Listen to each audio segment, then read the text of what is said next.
So good afternoon, everyone. Thank you for joining us. I think we've got 53 participants so far.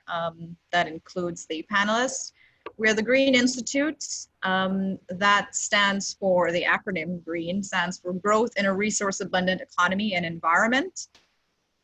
This webinar is a follow-up discussion for a previous one held 2 weeks ago, entitled The Resource Curse and Democracy, Lessons for Guyana, which was presented by Professor Michael Ross from UCLA. Today's panelists are local academics, and they will be presenting a follow-up discussion, rather, we'll be having based on that presentation. So the Institute, for those of you who are joining us for the first time, is, like I said, an affiliate at the University of Guyana. It is, if you can see my screen, administered by the director, Thomas Singh, and myself, coordinator, Anna Pereira. The vision for the Institute, basically to become the national center for excellence for the academic and intellectual discourse on green economy issues. And our mission is essentially to engage in education and training, research and advocacy, including the introduction of relevant technologies and best practices among stakeholders within the domains of society, the economy, and the environment, in order to enhance the well-being of Guyanese and society in general.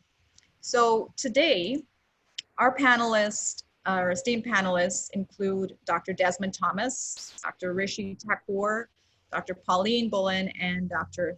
Timothy Laing. Timothy is actually a fellow at the Institute at the moment, and I'm going to hand you over to Thomas Singh to give a brief introduction, a little bit more on the panelists, and a little bit on the format for the webinar. Thomas? Thank you, Anna, and a very good afternoon to everyone who has joined us, particularly our guests, that is to say, Desmond, Rishee, Pauline, and Timothy, Tim Laing. Desmond Thomas is the lead, well, was working with the IDB as lead economic specialist for many, many years. I think Desmond's presence today reflects more particularly, however, that he's published a remarkable book recently on electoral reform in the context of national diversity. Rishee Thakur is a senior lecturer in the Department of Government and International Affairs. He's based particularly at the Tain campus, and Rishee has done a lot of work on Guyana's national politics and their governance issues. Pauline Bullen is the director of the Institute of Gender Studies. I'm especially delighted that Pauline has agreed to join us. And you would have seen from Pauline's bio that she's worked in Africa, in the United States, and we're really lucky, in my view, to have her here at the University of Guyana. Tim is a senior lecturer in economics at the University of Brighton, and he is here as a visiting research fellow of the UGGI Green Institute. So I'd like to welcome our panelists, and I think I've covered everyone. You might recall that a couple of weeks ago, we were lucky to have a presentation, an excellent presentation by Michael Ross, Professor of Political Science at the University of California. And among the things that Michael would have talked about were, under the topic, the resource curse and the democracy lessons for Guyana, some main points that in the context of Guyana's large oil discovery, we can expect, as happens elsewhere, that government will win, and in particular that whoever controls the government wins. Those are two of the main things he spoke about, and he spoke as well about many other things. But what he did say is that as in thinking that government wins, it gets bigger and more influential because of the oil discovery. It dominates the economy, it dominates political life, corruption and patronage could increase. But government's dominance is not altogether bad, because it anyway has to produce public goods, it has to take care of health and education. And what we'd like to do is to ensure that it does these things well. One of the unfortunate things about government winning is that it crowds out the private sector and civil society. We talked about diversification then as one way to deal with this reality of a dominant government. But diversification is, as we all know, very difficult to achieve. And then he spoke about some other solutions, including controlling the growth in government spending by having good fiscal rules. Well, you know that we are all at a time in Guyana where there is the smell of political crisis, where we've had elections, but no announcement, no declaration of the results has been made. That was the next point that Michael talked about. He says that whoever controls the government wins. It's not just that government wins, but it's important to control that government then. He pointed out that there is an incentive to stay in government by any means, that autocracies arise and become powerful and that sort of thing. So that was Michael Ross's presentation, and I know Pauline is particularly interested in one of the things he said, but she will speak for herself about her interests, because in my view, it was one of the very important things he said, that vulnerable groups suffer disproportionately as all of this is happening. Now, with that in mind, we thought that we might have, and then many people asked for, a follow-up. So we wanted it to be an inclusive follow-up. And therefore, we've asked Desmond, Tim, Pauline, and Rishee to do brief presentations, just remarking on what might have resonated with them, what they believe is important for us. And then we'll invite you, actually during their presentations, to begin submitting questions. But we'll even look forward to an opportunity for you to, we'll allow you, if we can figure out the technology, to actually speak and to make an appearance. Well, that's what we have in mind. And let us therefore start by inviting Desmond Thomas to make his brief presentation. Desmond, welcome.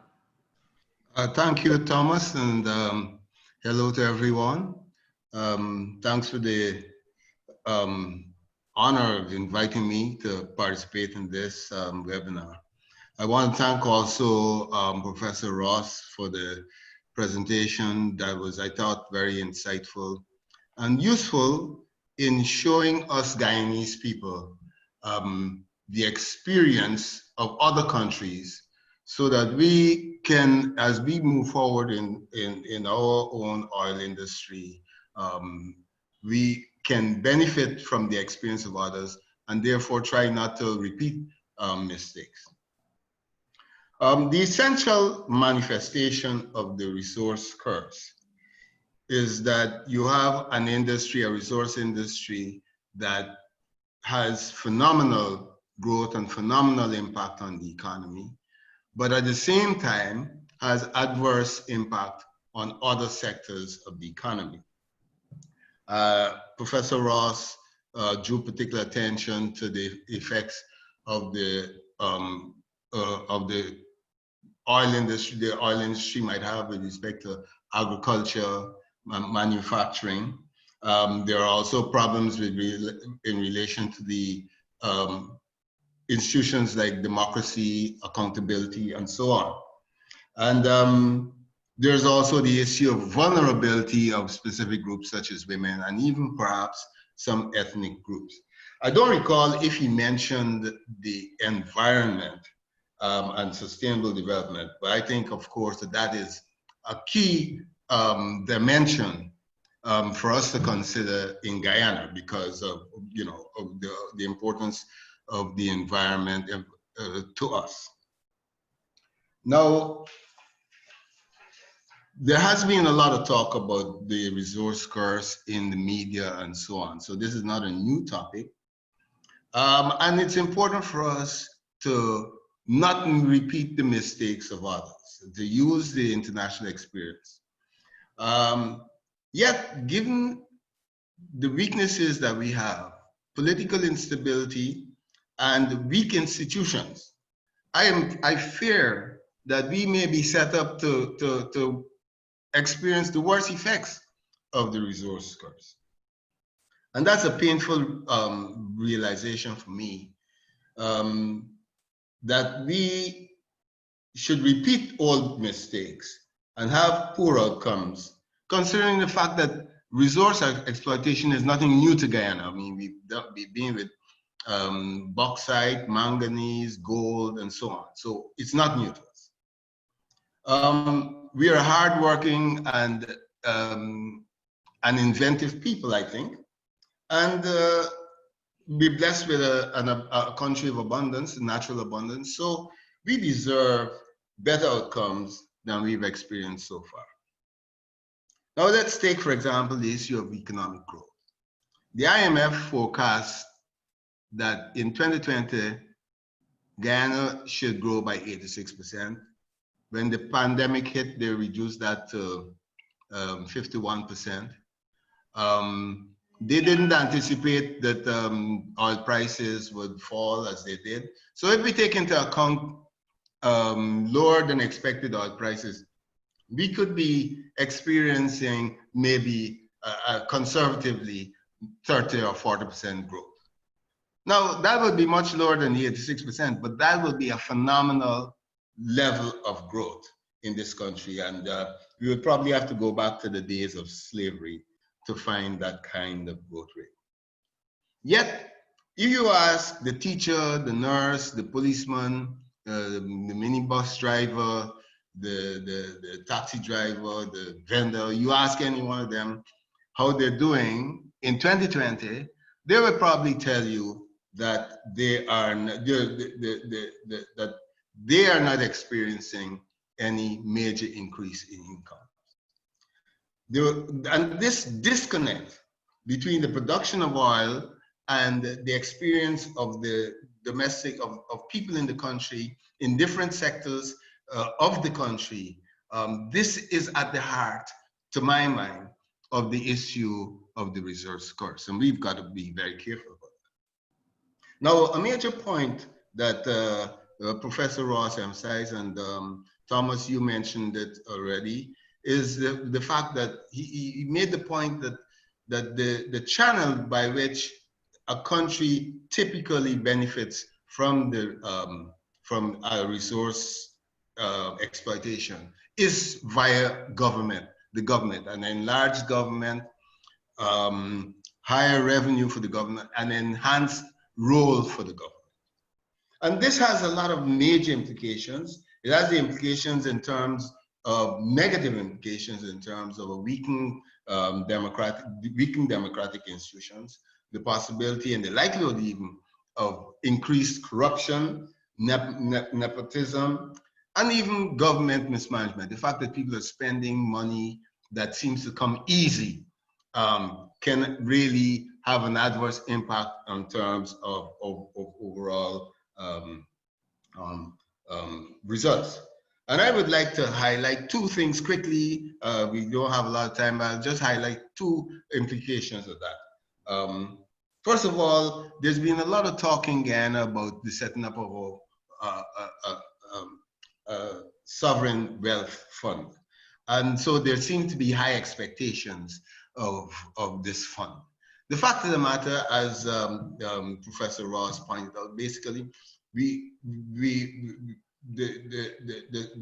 way the economy benefits is through increased revenues, but the impact on the country really depends on how the revenue is spent, not on a fund, but how on the effectiveness of the expenditures that are made, and that is how we can expect the oil industry to influence the rest of the economy. And so we would have to depend on enhanced economic and social policy. That is where the impact on the country is going to lie. And if we, and the only hope is that we can have a better experience with economic and social policy in this country than what we have experienced so far. I want to re-emphasize the need that Professor Ross mentioned for strong civil society. Civil society organizations, whether religious, youth, community-based, private sector, the grassroots organizations, whatever it is. Our civil society needs to be better organized, better mobilized, and to be functional and effective in representing the interests of citizens. And in this regard, I would say that the Guyanese social landscape is dominated to too great an extent by political parties. So we need to have a better balance between the political parties, the political dimension, and the civil dimension. Now, the other point flowing from that is Guyana needs institutional strengthening across the board. And this will be a long road. Rome was not built in a day. Institutional strengthening takes time. However, so we need there's an urgent need to strengthen institutions of law and order, finance, governance, including the regional and local government administrations, education, health, the whole gamut. And this is well recognized. While all these areas need attention, the place to start is electoral reform. As pointed out by Arend Lichvaart, who is an authoritative political science commentator on comparative systems. If one wants to change the nature of a particular democracy, the electoral system is likely to be the most suitable and effective instrument for doing so. So we have a lot of areas of institutional reform that are needed, but the place to start is definitely with the electoral reform. And current events clearly show that that is the case. Let me just finish here, Thomas. So we need this area we need institutional reform that would build unity, that would build political stability in this country, because those are the key things, the necessary things in order for us to be able to deal with the issue of the threat of resource curse.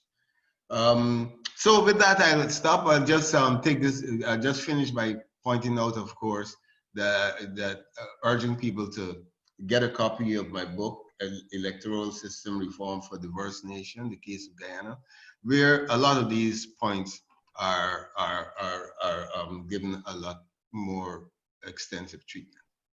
Thank you. Thank you, Desmond. And we shall ask you to do a presentation. I know you've done a webinar already on electoral reform, but as you said, in addition to mentioning the things that Michael would have gone through on this last point, that there is no greater argument for us to give serious consideration to electoral reform than what's happening in our country right now. Yeah. So thank you so much, Desmond. Now, Rishee, you're up next, please.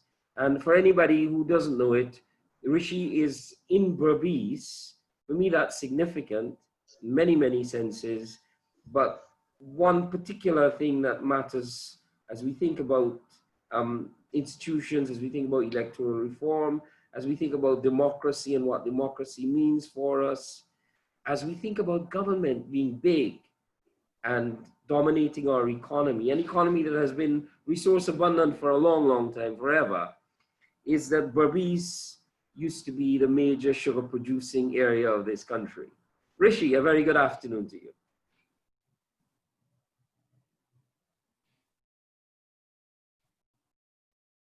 That we are likely to be that way for a while, or in fact, if we may have missed the boat or lost that place in the hierarchy, notwithstanding.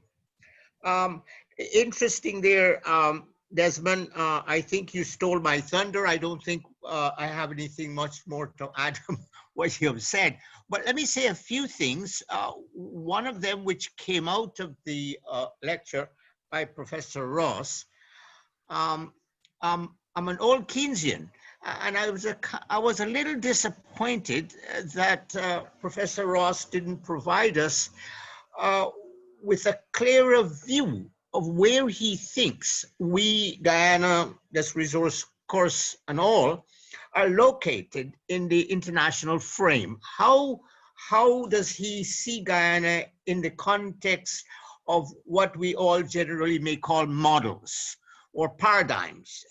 Is it the old third world countries of the 60s and 70s, dependency theory? What helps explain where we are at the moment, notwithstanding that we may be getting some oil down the road? Right now, we're suffering a great deal as a result of the handicap we suffer from the fact that we are a commodity producing country that have not done well over the last 20 years. The crash of 2007, 2008 left us limping. So how can we, and this was the disappointment I felt, how and where do we locate ourselves in this process here? And following from that, therefore, what would we want to begin to do to pick ourselves up by the bootstrap?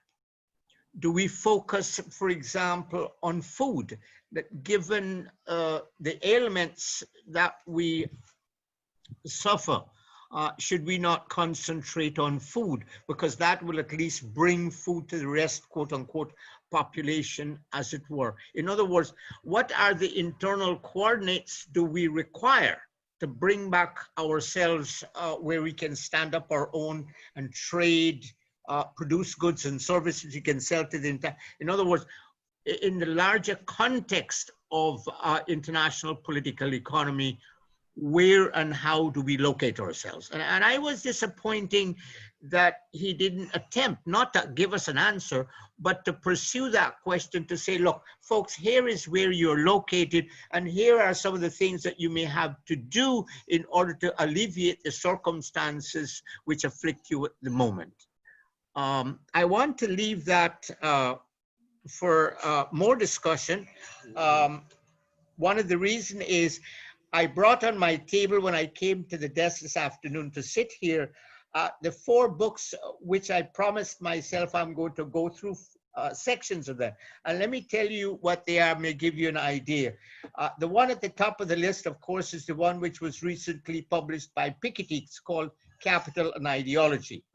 The one below that one is a good colleague, someone who I got to know when I visited, a fellow by the name of Wolfgang Streeck. It's the name of his text is How Will Capitalism End? It's another professor friend from California, Robert Brenner, The Economics of Global Turbulence. And then there's that famous text by Adam Tooze from England called Crash, about the 2000-2008 financial crisis. And there's another one finally from Professor Rogers. It's called The Age of Fracture. In other words, all of these speaking to the fact that internationally, the present state of economies around the world seems to be in a mess. As one fellow said, Wolfgang Streeck, how will capitalism end? And if capitalism end, what will it bring in its place? And it's not a question we want to answer, but it's important because that's where we are located.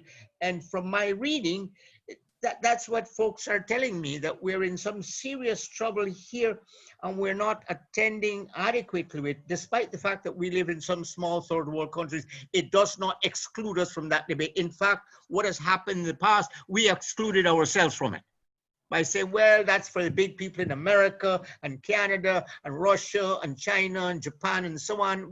No. And that has always been part of the problem we suffer from, excluding ourselves from that larger debate to ask people when they come to speak to us as if we're still a part of the third world.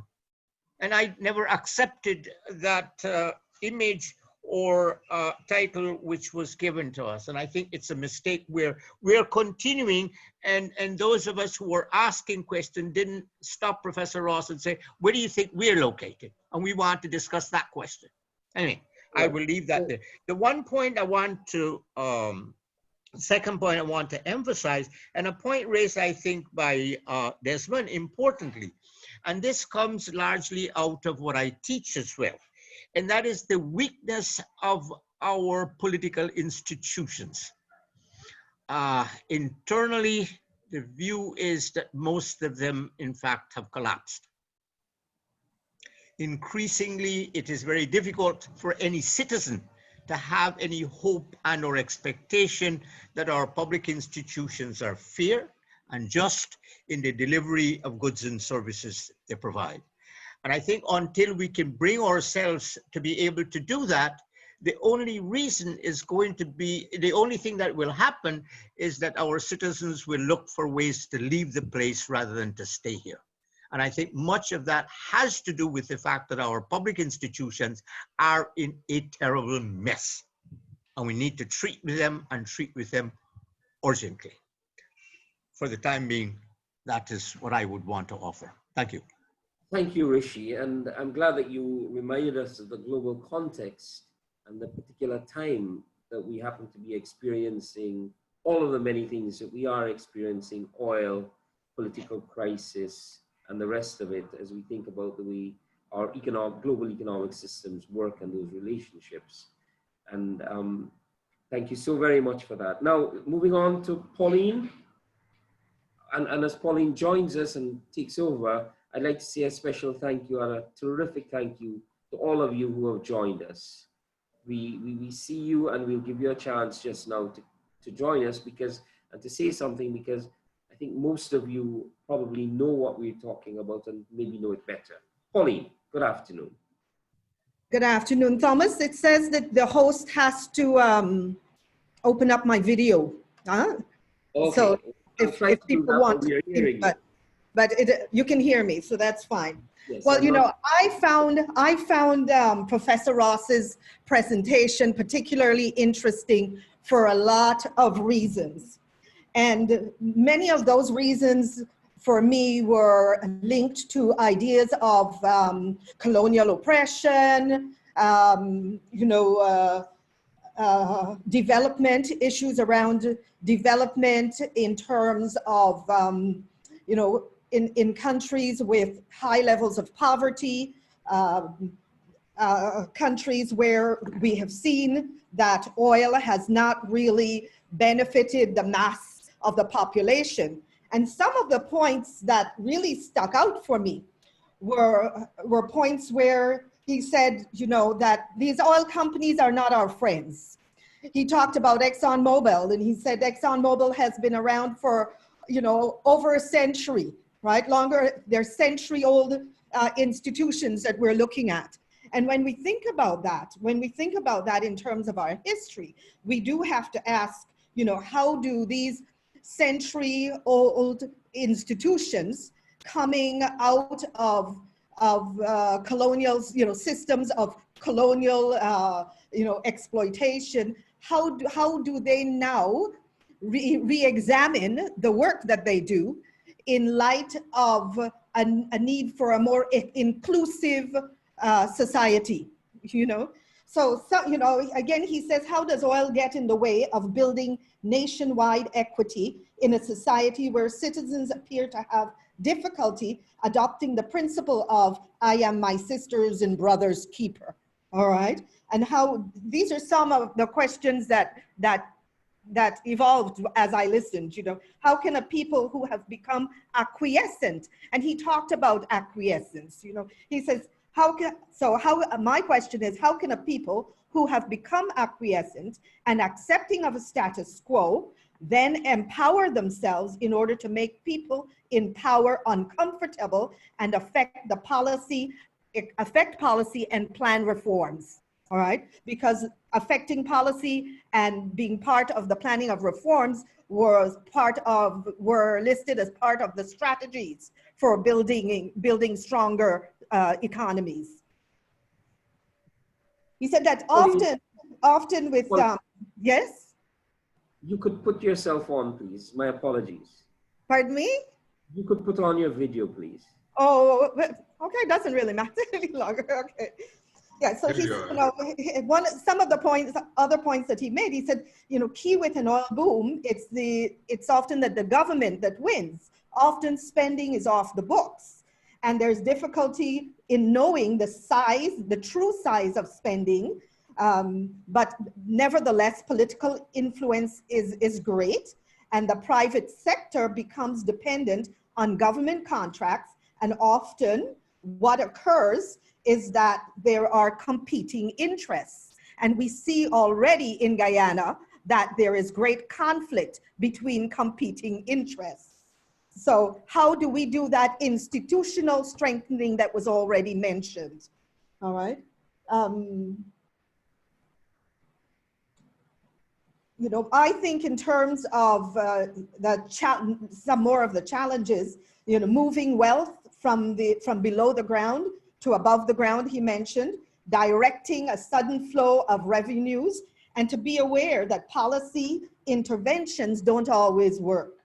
Often, you know, and as I mentioned already, often spending is off the books. Executives then must make policy reforms a priority and help to develop power sharing relationships. That's what I got out of it, that it's important that executives help to develop power sharing relationships, and that excluded groups must demand transparency, and we must have independent judiciaries.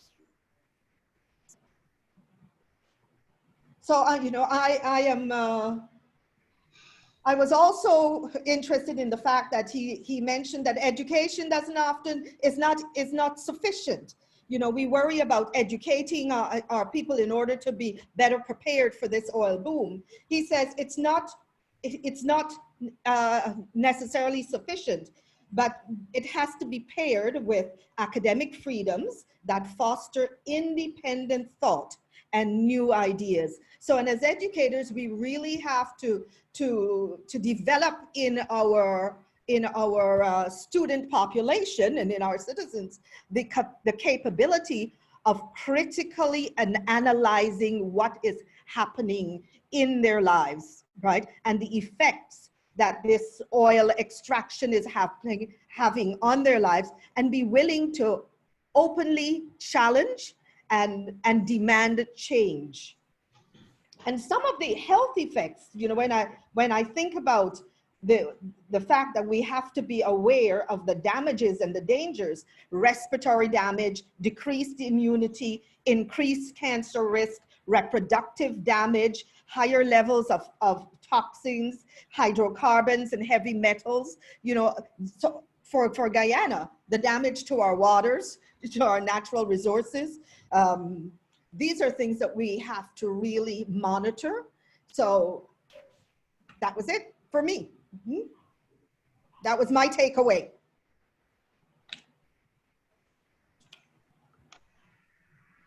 Thank you so much, Pauline. And you ended by reiterating something that Desmond mentioned, that the sustainability and the livelihoods of a resource-dependent people can't be taken for granted as we just get this and develop this new resource.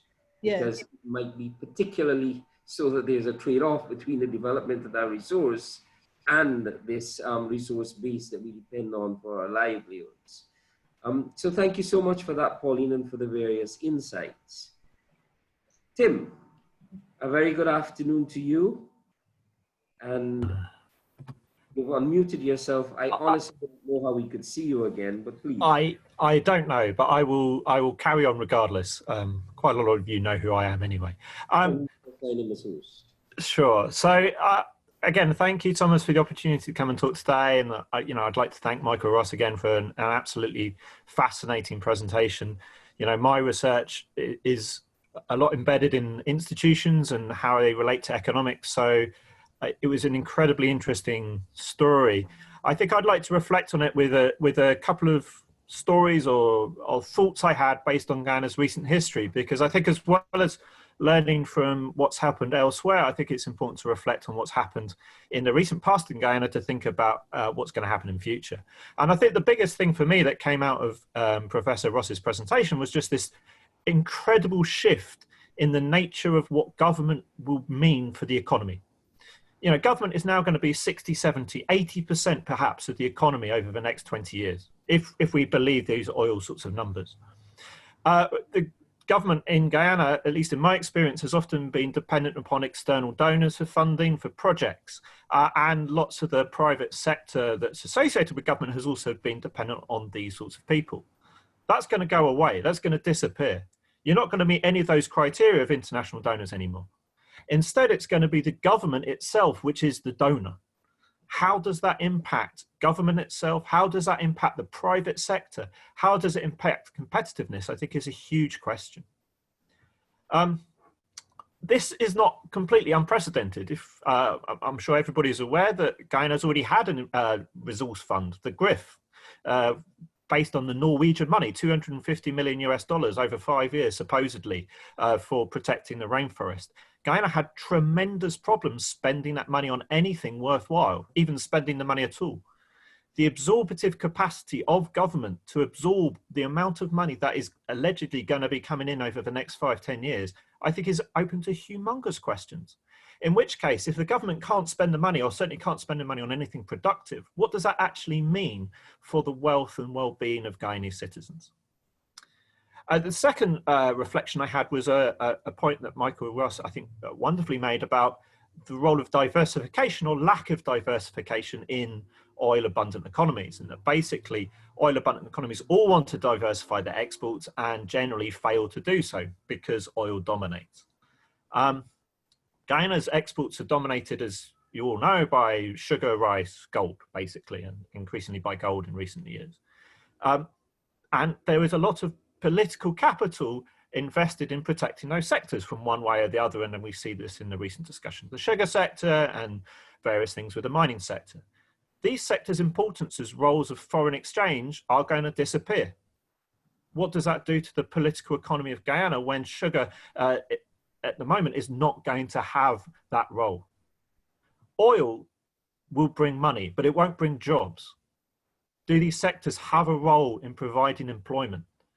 Perhaps. I think these are big questions that need to be discussed in a Guyanese perspective to come up with a strategy for, again, making sure that oil wealth provides well-being for all Guyanese citizens. And I'd like to just come back to a point that Desmond made, I think, right at the beginning, which is about political institutions and electoral reform. I think, if we're talking about a government that's going to get bigger and bigger and bigger within the economy, who decides who's in that government and how that is decided, I think, becomes even more important than it is today. And I think that's probably where I want to leave it, Thomas. Okay, well, thank you so very much, Tim. You're now the host. You can turn on your video. Now, everyone, a very good afternoon once again, and thank you for joining us. We are now, after having heard our panelists, and again, a sincere thanks to you, everyone. We now would like to hear from you and to have you join in. It might mean that, and forgive me for doing this bit of housekeeping, but Tim, if you're hearing me, you're now the host. You might have to make me the host so that I could allow persons to join us. I think Pauline is still the host on my system. Yeah. Everyone, please allow us to sort this out. We want you to participate. So Pauline is the host. Pauline, would you make me the host, please? Okay.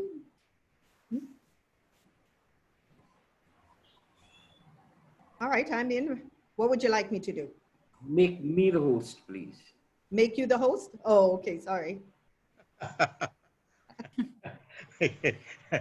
That's easy enough. This is, okay, panelists. Everyone, what's happened is that we've had to purchase our own webinar license, and we couldn't afford to do it the way UGGI has managed to do it, and we're struggling a little bit with the technology. Okay, you're the host. I'm now the host, and I therefore look forward to persons joining us. Now, I'll begin by, first of all, mentioning that Annette Arjoon has made the point that we might already be suffering from the resource curse, given what has been happening to us over the last several weeks. Annette, without sort of opening up for discussion, because I think we'll come back to this, just allow me to say that we've experienced the resource curse in Guyana probably before this even, because if you remember well, first of all, Guyana has always been a resource abundant, resource rich economy. And we did go through that period just after commodity prices had boomed of nationalizing things, government spending, government dominating the economy. And then of course, you know, we pulled the plug on the market system and we know what happened. So in a sense, we're in a good position to learn from what we would have experienced. My strong view is that we experience in Guyana that resource curse already. Now, let me ask Danuta to say something because she's put up her hand. You're on air, Danuta.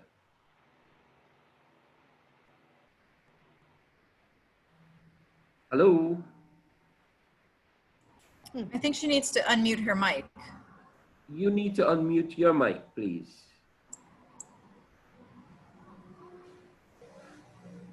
Okay, I've unmuted it, and There you go. however, I know my hand was up, but I think that was not planned. It was by accident. But Right. I think it was at the last one, the last webinar. I had put up a question. I think Anna Pereira would have had that, and I had a great concern in relation to the environment and how it's already been impacted negatively, and in particular in relation to flaring, which up to now has really not been addressed. And every day Guyana is now contributing, you know, to the release of toxic emissions into the environment, which previously we never did. And we have heard, you know, many commitments from ExxonMobil, you know, about safety, etc. But we are just starting to produce oil. Oil is being lifted, as they say, and we are already in this situation. So for me, it does not augur well. And I think we have to look very carefully, and we have to be absolutely vigilant in relation to the effects of this on our environment, apart from economic issues, political issues, etc. So that was something that, right, I had raised. I'm very glad that you brought that up. I just remind us that both Desmond and Pauline at least also mentioned the need for us to think about these things. And what I'd like to share as well, and I know I haven't discussed it with all my colleagues, what I'd like to share as well is that the University of Guyana, the Green Institute, is on the verge of making a submission to the Guyana EPA precisely concerning carbon issues, carbon emissions from our new oil production. So we're grateful that the point has been reinforced. I might mention as well to the panelists, first of all, you've heard Annette Arjoon talk about the resource curse. The second thing is that someone has mentioned that we need to be thinking about the non-oil sector. We need to start thinking about what's going on in that sector and measuring perhaps what's happening in the non-oil sector. So there are those two questions. If you could respond to that, we're grateful, and then we'll take some others. You can all unmute yourselves.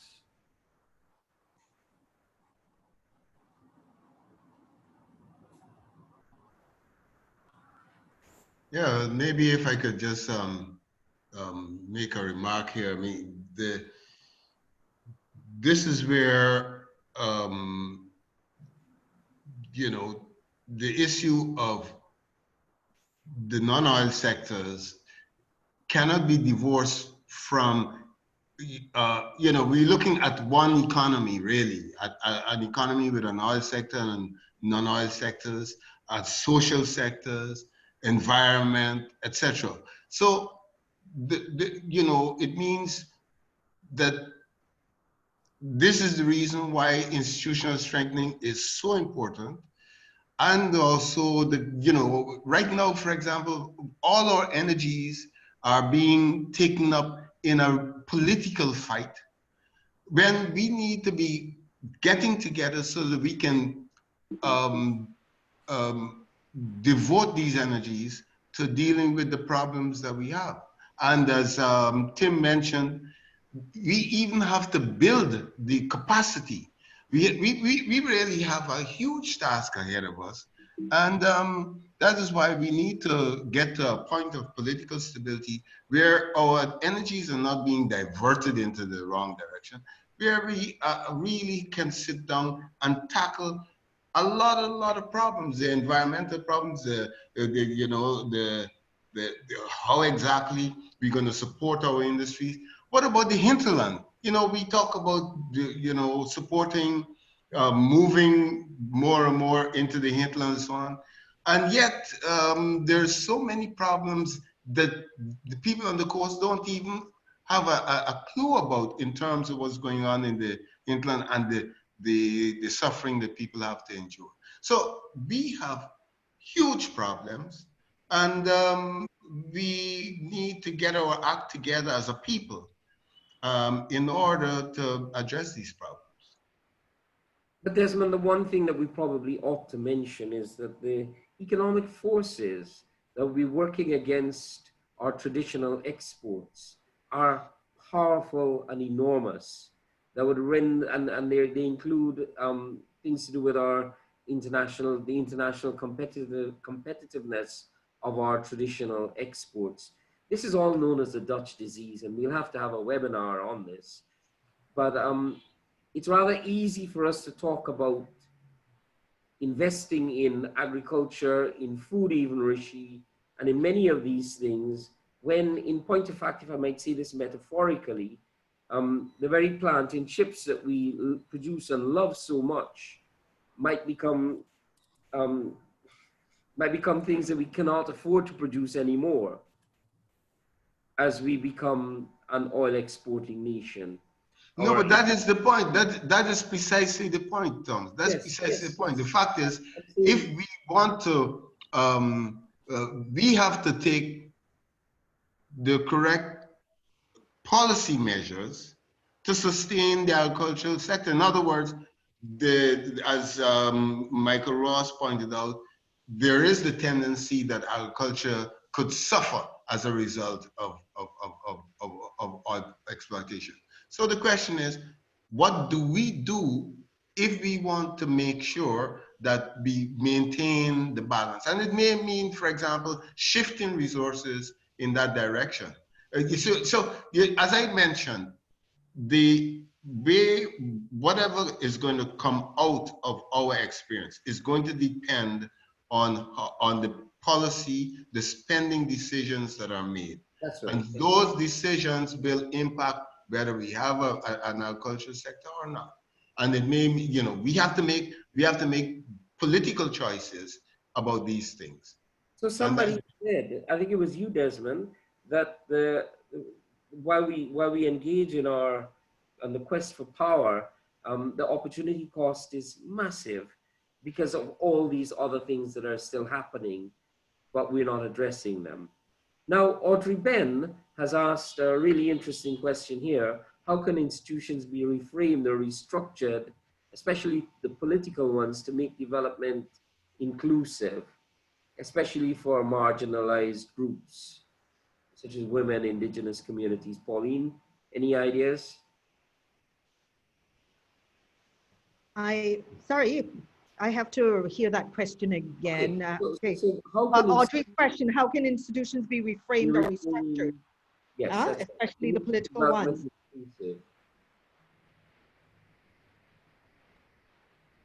That's right, Pauline. Yeah.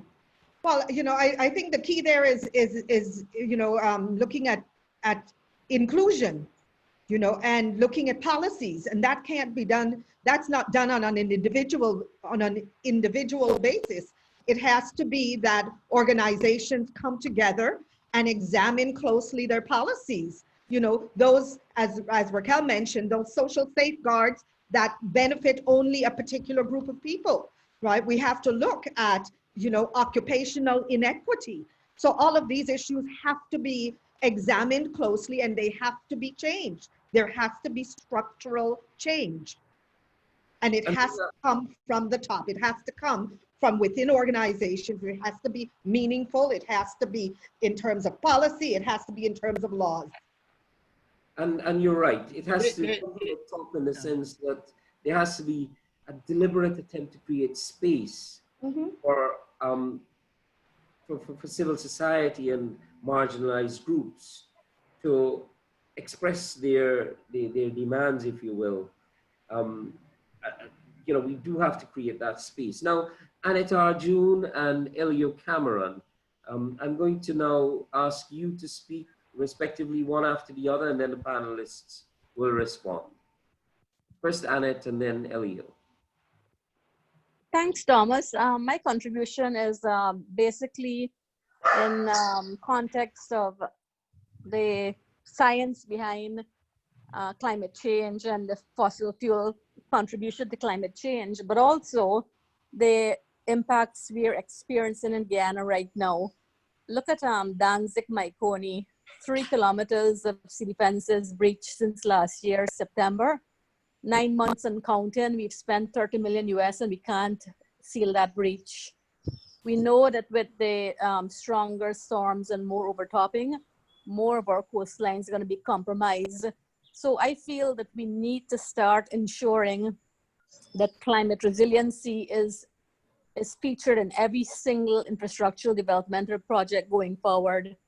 Also, I think that the notice reference to the 6 months and counting flaring by ExxonMobil, and they are giving the EPA a figure of 9 billion cubic feet flared so far, which we have no way of validating.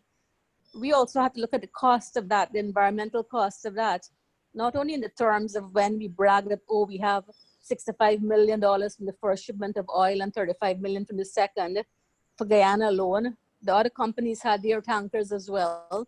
But look at the cost of extracting that oil in terms of the environmental damage and the global damage that it's brought in Guyana as well. So these are conversations and hard conversations we need to have, and to really find solutions for preventing them going forward. Thank you. You're welcome, Annette, and thank you for those points. Elio Cameron. Yes, good afternoon, Mr. Thomas. Good afternoon to the panelists. My contribution, I'd just like to add to Mr. Desmond, Dr. Desmond, sorry, when he spoke on our current problem as it relates to the political one.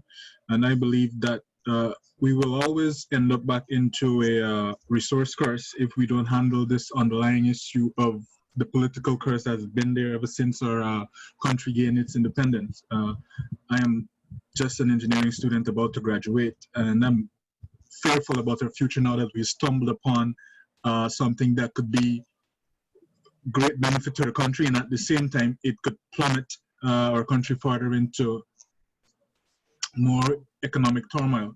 So as long as we don't focus on that underlying issue where we'll have leaders from the top basically in one, and they're addressing the issues like resource curse and other sectors in our country that needs the improvement as one unit, then we wouldn't get anywhere. And that's all I'd like to just add to it. Thank you. Thank you so much, Elio. And panelists, if you'd like to respond? Or A couple of things, Thomas. Can I? Yes, by all means, please do. Pardon me? Yes, please go ahead. Yes. Something has occurred to me while we're doing this, and it's not the first time that I'm seeing it. I'm seeing it probably for the 3rd or 4th time.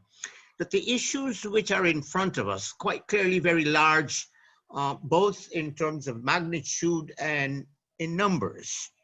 And I wonder if our energies on thinking may not be better served if we were to think about a few strategic things that we need to do, and we need to almost do those immediately. Can't wait for much more and longer debates about what can or cannot happen. And the occasions like this get increasingly fewer and fewer between, as we have all indicated. The political agenda dominates everything. And that's part of the difficulty we're having right now. For example, if we were to begin to say, well, agriculture is a must and we need to do that, but how do we pare down agriculture to mean something quite specific that we know to do and we can do, and it's not going to require much of us to do, and may very well be necessary for our future. And sometimes I believe we tend to take up so much time talking about the fact that we must do everything. And I think that we need to stop doing that. We have to begin to focus in on those things we have done in the past, those things we can do now, and those things we can do to prevent from being taken over by this so-called resource curse. We must be able to produce enough food to feed ourselves as a nation. What does that mean? Where should we put the investments? So what I'm asking for, or in fact begging for at the moment, how do we begin to reduce these things when we meet like this, spending so much time and energy on it, to be a little bit more strategic in our thinking, that we need to focus in on on specific issues that we think require attention. And Rishi, I thank you for that, and I can assure you that that's precisely what the Green Institute would want to do. But we recognize that we do have to address some things up front, some overarching issues. Now, there's Mike Persaud. I'd like him to speak, and then I'm going to ask very specially one of our guests, one of our participants, that's Dr. Dylan Allen, who is the director, the deputy director of ECLAC's sub-regional program in the region, to talk. So it'll first be Mike Persaud and then Dylan Allen. Mike, I shall unmute you now. And Dylan, as soon as Mike is done, I'll ask you to join us, please. Mike, please go ahead.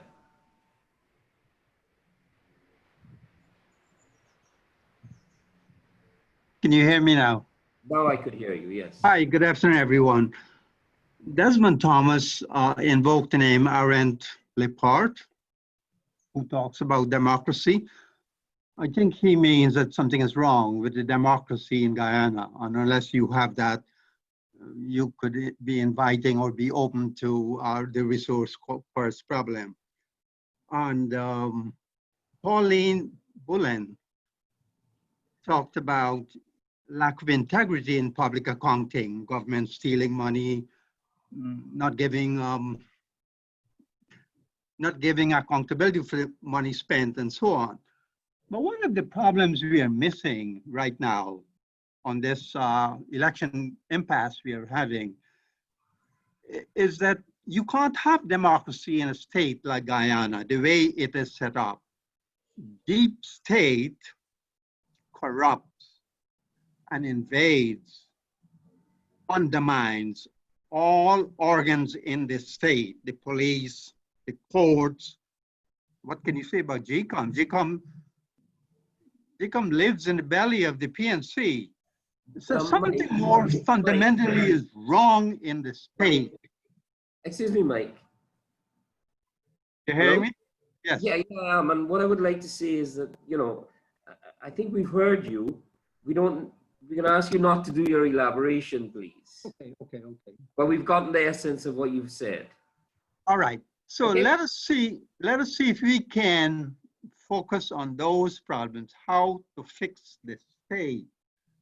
Okay. And once we fix the state, then we can have a normally functioning society, a normally functioning democratic society, and that might help to prevent the resource curse from really hitting this country. Thank you. Point taken, Mike. Thank you so very much. Now, as I said, we'll go over to Dylan. And by the way, everyone, I've noticed a really good friend of mine. There's some amazing people with us, by the way, but I would like to ask Carlos Mendoza Potea to say something if he is so inclined. But Dylan, you first. Hi, Thomas. Are you hearing me? Yes, I am. Yes, please. All right. It's a great pleasure to participate in this webinar, and a great tragedy that so often we can't say fully what we want to say. But I know we live in the modern world where time is critical. But let me say this. I enjoy Michael Ross's presentation, but of course, you know, he's an econometrician. You can't expect him to understand the nuances in institutions across regimes, but very good insight. And this afternoon's presentation also was very stimulating and wide-ranging. But I stand with Rishee in one particular. The matter is urgent. And I am hoping that and I am always asking myself, how do we go forward? You know, ECLAC is always in the business of what next?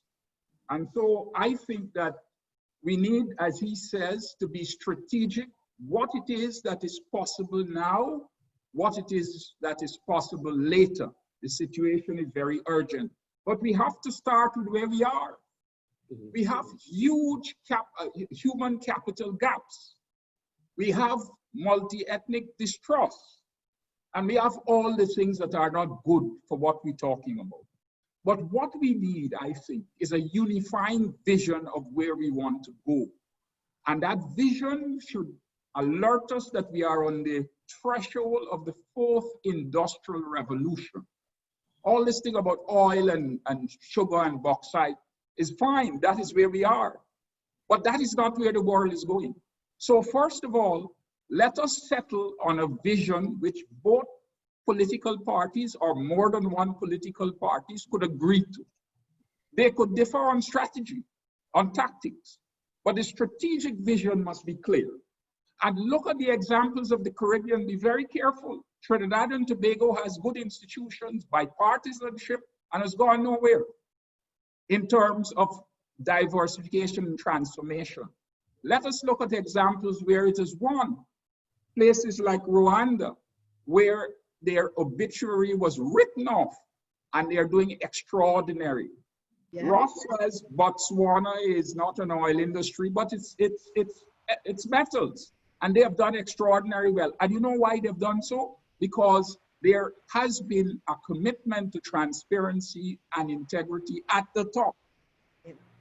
And if you don't get it to the top, you have a big problem. And institutions are great, and we must expand on those, very important, but let us understand that if you have men with no integrity in great institutions and they can't be accountable, and women, you have a problem. So it's also a question of working on the culture.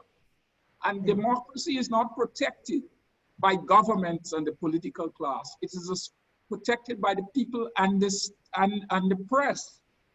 And so this has to be a collective responsibility. And in that sense, let me end by saying that given the vast loss of resources, which Guyana has suffered over 2 decades or more, you have to begin to encourage the diaspora to return and be a part of this process. In other words, there are structural factors which will not solve the problem no matter what you try. You have to be able to bring back a certain amount of human capital base to be participating in this process. You have to commit to a vision. I don't care what the vision is, but the point is there must be multi and bipartisanship to a vision so that the resources that we are generating are not to fuel inflation and put monies in people's pocket, but to invest deeply in our people, women, children, those with disabilities, our Amerindian community. That is what we must talk about, how we use this resource to invest deeply in our people to come to terms with the fourth industrial revolution. Thank you. Thank you, Dylan. And Thomas, can I respond? Yeah, because I'd like to respond. Because in a way, I can give one response to both Mike Prasad and Dylan. The point about Lichfart, what I was saying there, and this is relevant to Dylan as well. It is that, as you're saying, we have a huge amount of problems, institutional weakness, and we have a huge mountain to climb in terms of generating capacity, dealing with all of the issues that have come up in this, including the environmental issues, the flaring, everything. The question is, where do we start? And that is the point of electoral reform, and that is the point of Lichfart. Okay, and not just Lichfart. I can give you 3 or 4 more quotations by other political scientists that say the same thing. That if a country is experiencing political instability, especially with division and so on, and institutional problems, the place to start is with the electoral reform. And think about it. If you're talking about what's going to be our policy for the agricultural sector, what's going to be our policy for manufacturing, what's going to be our policy for the environment, all of these things, you can't start in the middle of all these things. There's a lot of call for constitutional reform as well. The point is, where do you start? And as Dylan says, is correct, we have to start where we are. We have to start here. And, and that is the value of electoral reform. Electoral reform is the attempt to address the distrust and so on, the insecurities of people and so on, so that we can make, at least come to an agreement about how we go forward. It's an interesting point about policy differences. I think this was Mike Prasad mentioned this, or Dylan. If you ask Guyanese people of PPP, PNC, all over the place, what's the vision for this country? I am confident you're going to get one answer. Most Guyanese people have a similar idea of where we want to go. So the issues are not about specific policies. The issue is just the disarray in how we deal with each other, how our institutions work, and how we manage ourselves. And that is so. In general, I'm trying to respond to both questions. The point is that, and if we look at Botswana and all these places, it's institutions that made a difference. It's not people. It's not that something's wrong with our politicians, that they're worse than other politicians. No. Our politicians they're terrible politicians everywhere. We just have to have systems that put them to work, and it has to be based on civil society. Civil society has to play the role. And let me just say this finally. For us to have democracy and civil society working and so on, it's not going to be a one-shot thing like we fix it and then we go away. No. If democracy is something that you work on today, you go to sleep, and tomorrow you start working on it again. You have to work every day to protect and to defend, and this is where civil society has to become more functional and more effective. Thank you. Thank you, Desmond, and thank you for addressing both those points. Perhaps the only other thing I was going to say is that not just for the issues that were raised by Dylan and Mike and others, but for the general point that was made about what really should we begin with and where do we start, and how can we have a structured approach, is that we're using these webinars as an opportunity to canvass some sense of what needs to be done and the priorities that should be developed. Now, Gordon Alert, your hand has been up, so I'll ask you and Jermaine Baroon. Jermaine has just disappeared. To talk to us, please. Gordon, you may go ahead.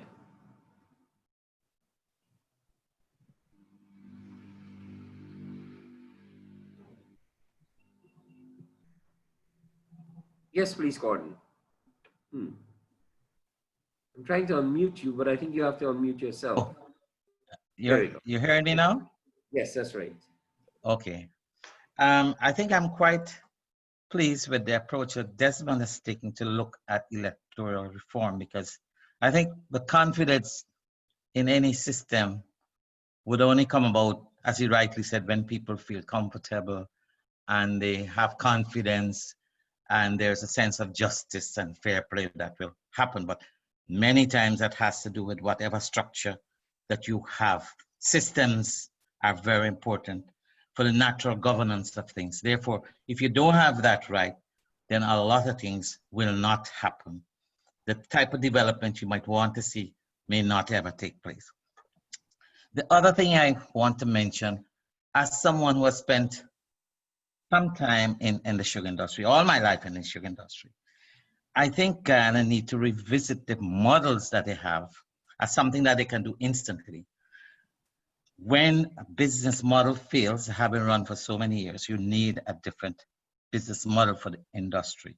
The present model is obsolete. The marketing and everything is shut. You need to change that. When I review what you've been doing, there is the opportunity of creating the green economy. I think your institution is part of that thought process. But that is where I think most of your resources have been locked into. Gaisuku has been, or Booker's, whatever, has been a source of skills, management expertise, and excellence over the years. I don't think you need to lose that. What you need to do is to reformat it into a different sustainable business model. And when I read what some of the studies you have done, you have it in front of you, but you have to go to nuts and bolts of putting things together in a structured way. If you look at the business model, talking about. Huh? That's precisely the sort of thing that Rishee was talking about. Yes, but it can be done. It can be done. That's all I'm saying. I've been looking at it because for someone who's worked so long in the industry, and I've seen, feeling, I know it has been. I worked in Jamaica, I worked in St. Kitts, and I'm Guyanese. I worked in most of the factories in Guyana. The model is finished. You need a restart. And you need a restart, and the money that Ross is talking about, diversification, that's where I think you should diversify it. But you should diversify it within the ambit of this green economy that you have spoken about. Those are my thoughts. Okay. Gordon, I thank you for that and assure you that we as an institute have been talking about diversification at our round table with several of our advisory members here. We did talk about diversification. I'm going to ask Jay Mandel, who is one here. Jay, if you can hear us, I'd certainly like you to say something to us. I'm allowing you to talk. I don't know if you could figure out how to join us, Jay. You'll have to unmute your mic. I know you're a bit well, let's go across to Jose then. Okay. Oh, no, Jay, there you are. We can hear you. Okay. I find this discussion extremely interesting. I've just written, in the course of writing, lessons to be learned from Trinidad and Tobago. And the experience that they've had where the diversification that they hoped for has not occurred. And there was a big debate in Trinidad and Tobago about whether the firms that service the petroleum industry are the firms that you should build upon to do diversification. And I came away from that discussion thinking that that's not the right strategy. The right strategy would be one where you build a domestic competence over and beyond the petroleum sector. In this, interestingly enough, I'm following the lead of Lloyd Best, who was the quintessential Caribbean nationalist. And he and Eric St. Cyr wrote a long document that I have used extensively on how to go about building diversification, taking advantage of the wealth that is available in petroleum, using that wealth to fund, for example, a highly professional development agency who has as its strategy diversification over and beyond the petroleum sector. So my gentle intervention in this discussion is to say the petroleum sector is a source of wealth. And as several people have said, what's very important is to choose carefully how that wealth is used. I advocate an industrial strategy which speaks to the question of diversification, but builds an authentic indigenous one, not one necessarily dependent upon the continuation of dependency on petroleum. Right. So thank you very much, Jay, for having that, making those points about diversification. And I'd like to assure everyone that the Green Institute is taking diversification seriously. And I might say that one of the things I'm now reading and rereading is a recent article on an old theme known as the big push to industrialization. Now, Charlene Wilkinson has asked about civil society, and she's been saying, you know, these are terms that we use readily, but she's asking for some more content to civil society. Would anybody like to respond to that? And of course, in content that would make it more inclusive, as against being captured perhaps by the elites, so that civil society itself becomes less than what we want it to be. Thomas, could I say something? Yes, Dylan, by all means. I understand the concept of civil society as groups and outside of the trade unions and the traditional sector. And they have a contribution, but I think that we've committed ourselves, Guyana has done that to the SDGs. And we have to broaden that concept to include those people who have those groups and associations that have been historically left out in the development discourse. And that is important because large numbers of our people have no real opportunity to influence the politics in the way that Desmond, I'm in sync with Desmond on political reform. But I'm saying that Trinidad is very reformed and has not done very well. So I'm saying don't hang your hat only on political reform. It's a necessary but not sufficient condition. And I think that political reform has broadened the engagement of all our people, including the Amerindians, people with disabilities and so on. It's a different kind of logic, so that civil society must be expanded to include those persons who are historically outside of the development discourse. Right. Anybody else? Timothy, Tim Lang, Pauline, Rishi? If not, we are approaching that time when we've exceeded our 1 hour, and there's so many people who've joined us. I would actually like to pick out particular people, but instead of doing that, I'm going to ask you to raise your hand if there's someone who would really like to see something at this stage. How about you, Eddie Green?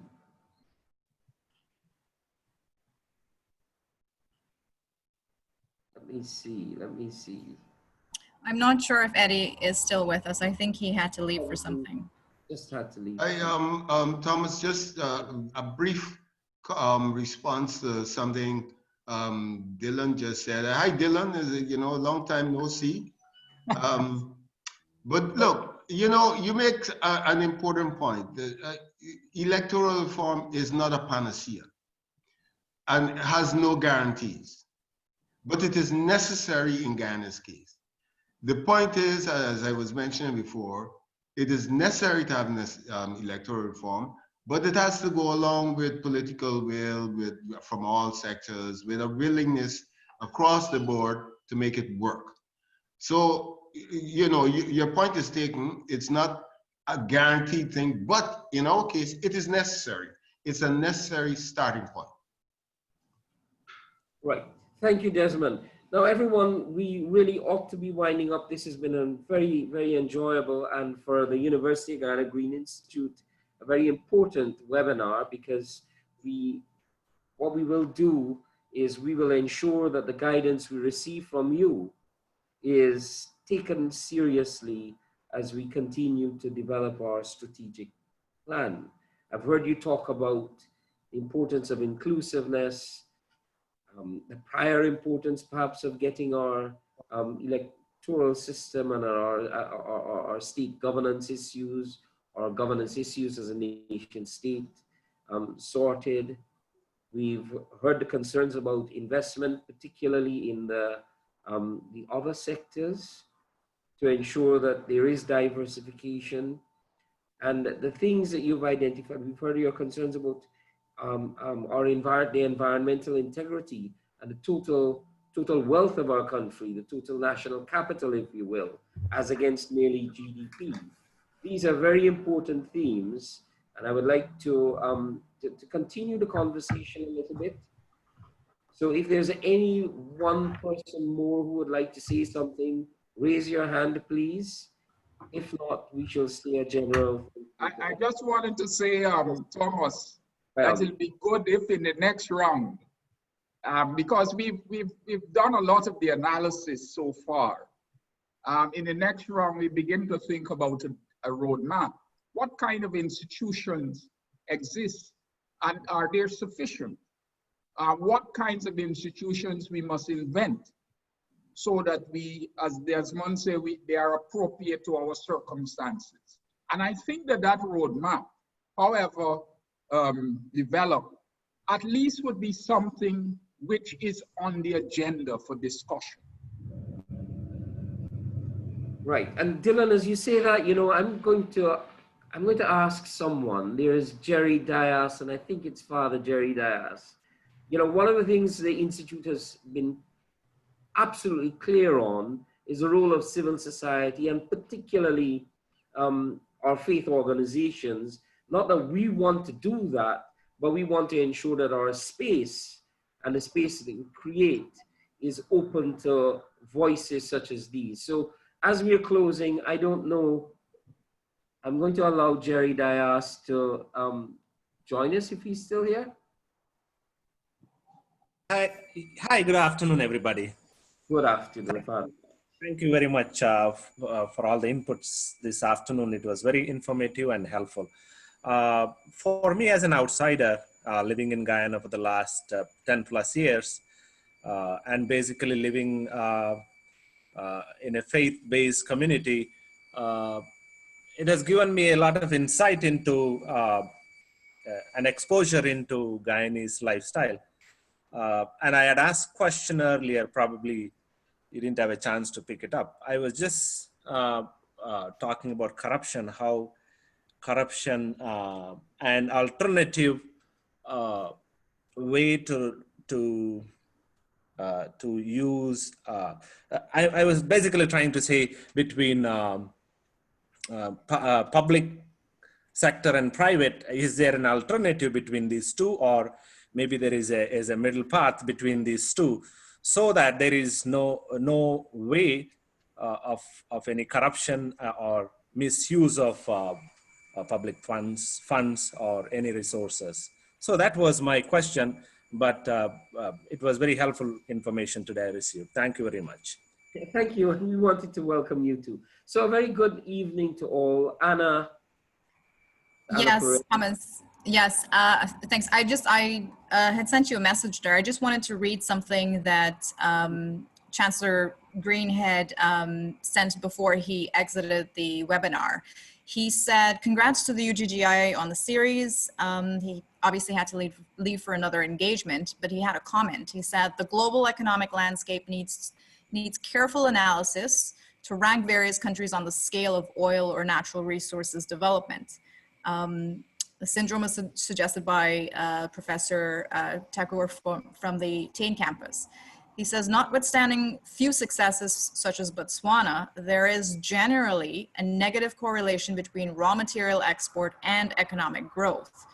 This suggests that resource wealth does not necessarily help. Why?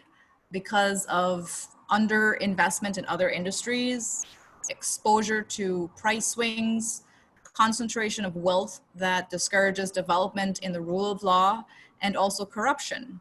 He says, what is implied, therefore, is a paradox. Resource wealth helps economic growth, and what matters is not necessarily resource abundance, but the amount of diversification in the economy. He says the UGGI has some work to do and to give intellectual leadership on this. So that was his contribution. I just wanted to read that for everyone. Thank you, Anna. And I'd like to say to Godfrey White, who raised the issue of constitutional reform, that it's also part of what we're talking about when we speak of electoral reform. Even though we did identify electoral reform, we see that it has to take place in that larger context. Now, yes, Anna. Oh, I've just noticed here, Kojo Paris wanted to make a comment, I think, before we go. Very well. Kojo, it seems as if you might have the last word. And if we could find you, we'll allow you to speak. Is Kojo still here? Anna, can you see if Kojo is with us still? I don't. He's there, yes. The hand is up. Oh, yes. So I've just allowed you to talk, Kojo. Go ahead. Unmute your mic and speak. Right. Hi, Thomas. And Anna, thanks a lot for this quite informative series. And as a Guyanese based in South Africa, and I've been in the African continent perhaps the last 2 decades, this issue around resource abundance and its impact on either causal or correlated to development is something that obviously occupies the interests of a lot of us who live on the continent. My own background is I'm a retired investment banker now, involved in evidence-based research and policy making.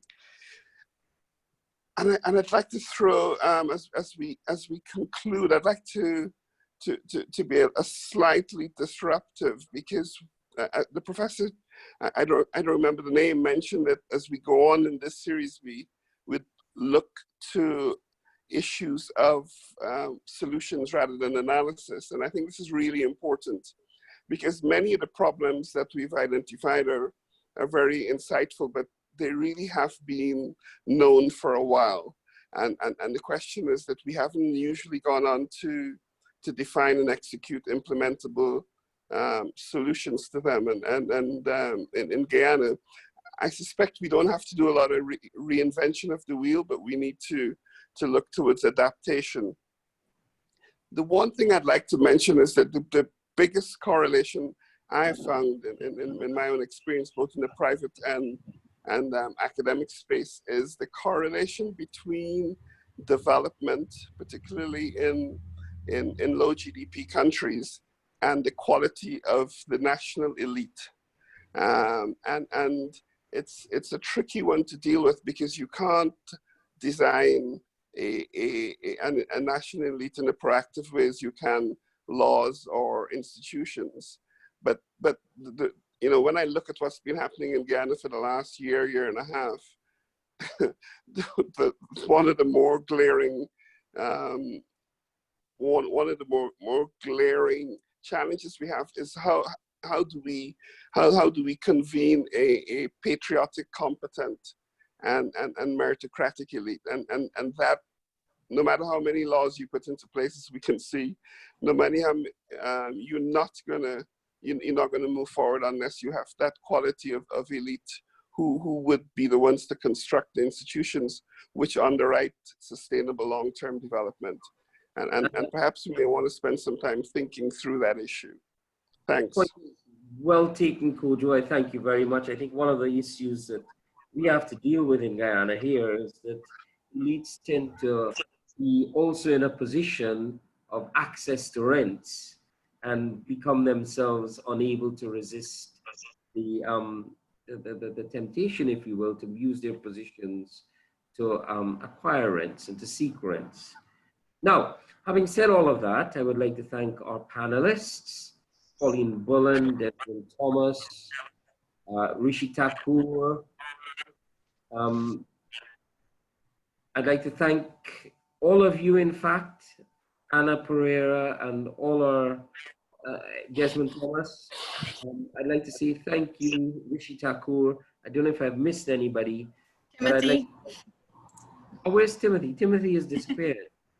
Hi, Timothy. We're also thanking you. And I'd like to thank all those who participated, giving you the assurance that the UGGI, as I said before, we're going to take on board what you've said, and we intend to be a rigorous institution. But what we also intend to be is an honest and open space, one where we will practice the art of listening to you, our fellow Guyanese. So a very good night to you, and thank you all for having taken the time, wherever you are, to join us. Thank you all. Good night. Bye-bye. Thank you. Thank you. Thank you, Pauline. Bye-bye all. Thank you, Pauline. Be safe, everyone. Bye.